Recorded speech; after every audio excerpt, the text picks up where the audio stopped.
I'm no tech genius, but I knew if I wanted my business to crush it, I needed a website now. Thankfully, Bluehost made it easy. I customized, optimized, and monetized everything exactly how I wanted with AI. In minutes, my site was up. I couldn't believe it. The search engine tools even helped me get more site visitors. Whatever your passion project is, you can set it up with Bluehost. With their 30-day money-back guarantee, what do you got to lose? Head to Bluehost.com. That's BLUEHOST.com to start now. Welcome back, everyone. Laszlo Montgomery here with another Chinese saying. Many of you took one look at this sixth offering of the sixth season and nodded your heads knowingly and sagaciously. Because this one is so well known and has been repeated so many times over the past 2,000 years.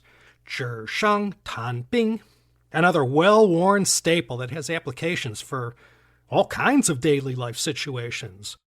But before we open up the good book from whence it came, let's put these four characters on the dissecting table. Zhǐshàng Tánbīng. Zhǐshàng means on paper.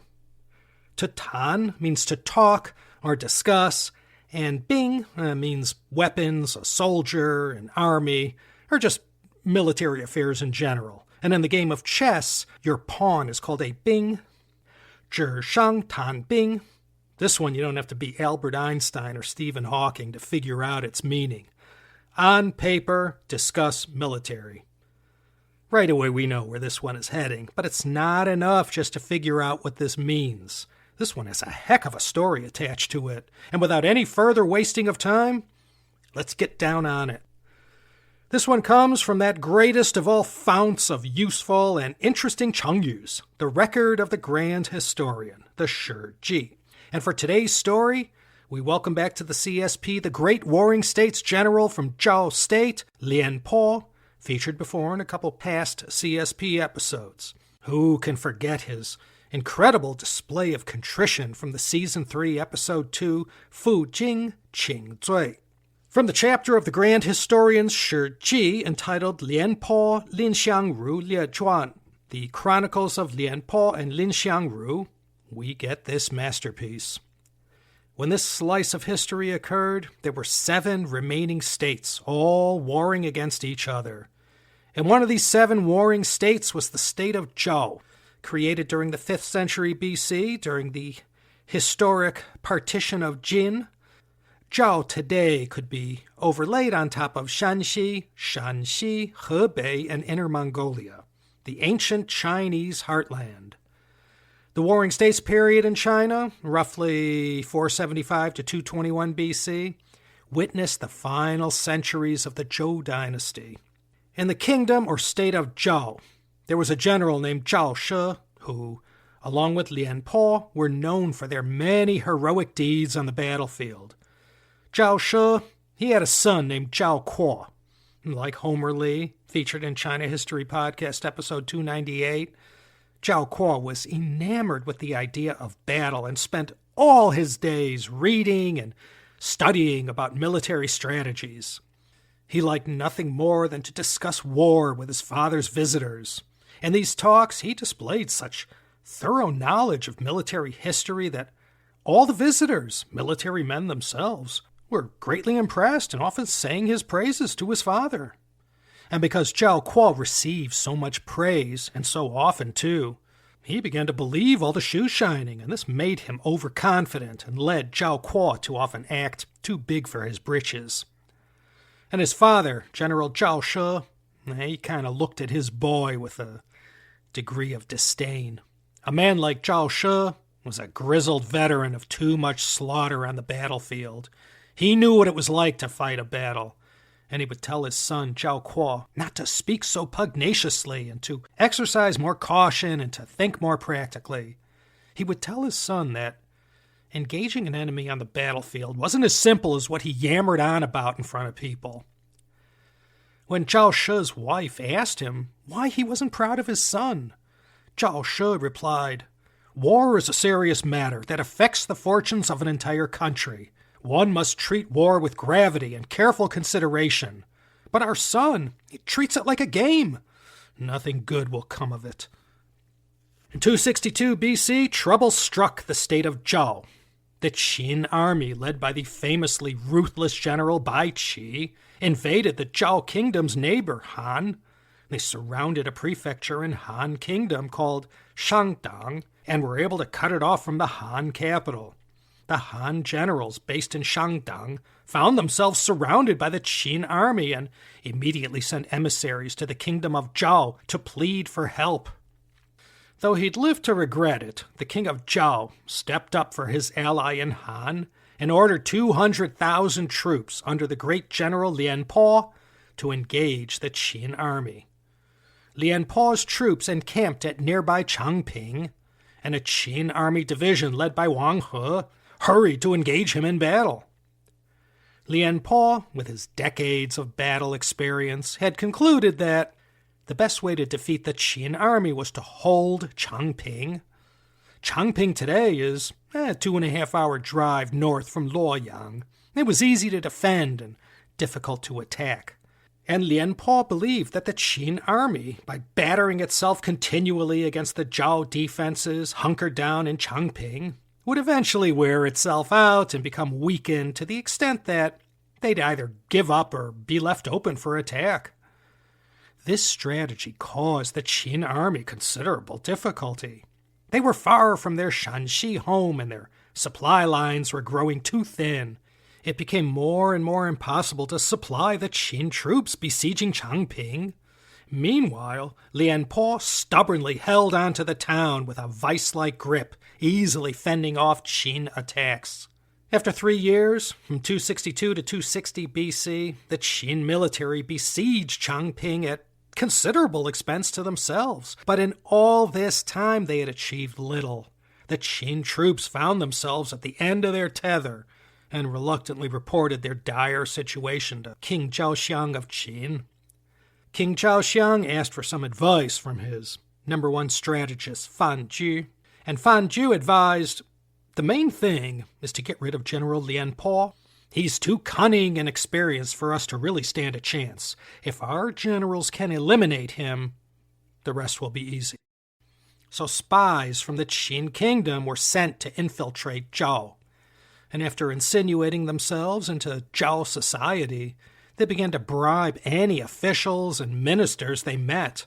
After buying their loyalties with gold, these Zhao turncoats became shills for the Qin and gladly spread all kinds of misinformation and rumors at the Zhao court. They said to the king of Zhao, "Look at sleepy General Lian Po, old and timid, being besieged by the Qin army without having done anything about it. It's been 3 years already, and he hasn't made any headway. I fear, your majesty, any day now, Lian Po's army will fall to the Qin." Then they whispered to the king, "Remember how faithfully and victoriously General Zhao She led our armies? Such a great warrior he was." "Well, we've heard, your majesty, that he has a son, Zhao Kuo, even braver and more talented than his father. If this Zhao Kuo were to be appointed general at Changping, the Qin army would truly stand no chance." The king of Zhao was already getting impatient with Lian Po's strategy of rope-a-dope defense. It seemed like the Zhao army at Changping was only reacting to the Qin's offense, never acting proactively themselves. So with these rumors being constantly whispered in his ear, the king of Zhao immediately sent messengers to Zhao Kuo, ordering him to take over command of the Zhao army at Changping. By this time, Zhao Kuo's father, General Zhao She, had passed away. Zhao Kuo's mother, remembering Zhao She's words about his son, begged the king not to let her son go to Changping. She repeated Zhao She's belief that, even though Zhao Kuo was well-read in military strategies, he treated war like a game, and moreover was too arrogant and confident in his own abilities. "If you let him lead an army, he will lead us to defeat," she pleaded with the king. But the king of Zhao, filled with all the disinformation of these Qin shills, was dead set on replacing Lian Po with Zhao Kuo. Seeing that she could not dissuade him, Zhao Kuo's mother had to settle for extracting a promise from the king that in the event that Zhao Kuo went down in defeat, the king would not punish any other members of the Zhao clan. And with this ringing endorsement from his own mother, Zhao Kuo set off with an additional 200,000 troops to the Zhao camp at Changping. Combined with the 200,000 troops already at Changping, Zhao Kuo was in command of 400,000 Zhao troops. After relieving Lian Po of his command, Zhao Kuo immediately switched tack from Lian Po's defensive strategy. He gave orders to counterattack each time the Qin army tried to engage them in battle. He ordered them not to act in a purely defensive position. The Zhao were to fight them and give chase rather than simply defending the Zhao encampment. Meanwhile, the Qin army was undergoing its own changes in leadership. King Zhao Xiang's brilliant strategist Fan Ju, hearing his plan had worked and that Lian Po had been replaced with Zhao Kuo, gave orders that the Qin ever-victorious general Bai Qi, who had captured and held Shandong from the Han Kingdom, headed to Changping to engage the Zhao army. Led by Bai Qi, the Qin army faked a few assaults on the Zhao camp using a decoy battalion. When these assaults were beaten back, under Zhao Kuo's orders, the entire Zhao army gave chase, and these decoy Qin troops led the Zhao army deep within the territory they controlled. Meanwhile, another Qin force of 25,000 special troops cut off the Zhao retreat, and then came 5,000 Qin cavalrymen charging right at the Zhao army, splitting it in half. Only then did Zhao Kuo realize he had been tricked into abandoning Lian Po's strategy of securing the encampment at Changping. Zhao Kuo ordered his troops to encamp where they were, but their position was terribly disadvantageous and badly exposed. They were surrounded on all sides by the Qin army, divided from each other, and their supply lines, which had been secure at Changping, were cut off in this new position. After 40 days of camping in this new position, with no supplies and besieged on all sides, the Zhao army became severely demoralized. Zhao Kuo, after studying his maps and seeking wisdom from past military conflicts, decided to lead one last desperate attempt to break the Qin siege. By this time, his army was weak from hunger, and there were no more reinforcement troops to send from the kingdom of Zhao. In his last desperate charge out of the Zhao camp, Zhao Kuo himself was shot dead by Qin arrows. And seeing that their general had been killed in action, the entire Zhao army threw down their weapons and surrendered en masse to the Qin. Thus, 400,000 Zhao troops fell victim to the ruthless general Bai Qi at the famous Battle of Changping. The outcome of this battle irreversibly weakened Zhao and gave a huge boost to Qin, and in less than 40 years, the Qin would become the unifiers of all of China, and their king, Ying Zheng, would rule as China's first emperor. So, Zhǐshàng Tánbīng, nobody knew how to fight a war like Zhao Kuo when he was hunched over a map and surrounded by books. He could show you on paper how to win this battle or that war. But when faced with a real-life situation, he found there was a stark difference between planning it all on paper and dealing with all the randomness that life threw at him. So we can use this idiom for anything and anything that looks great on paper, but the outcome, who knows? Maybe not as simple as what was discussed inside the Pentagon or Russian Defense Ministry. And not just in war, in business, politics, or planning of any sort. If the stakes are high and all you've done is put together a plan on paper, well, that's no guarantee that the outcome will be as you expected it to be. You never know what other variables or random events are lurking out there to foil your best-laid plans, so meticulously put together by some public or private brain trust. 纸上谈兵. So you can keep this one folded up inside your wallet or cell phone case if it has any compartments. That's how useful this one is. Even though you're saying 纸上谈兵, that doesn't necessarily mean to discuss military strategy.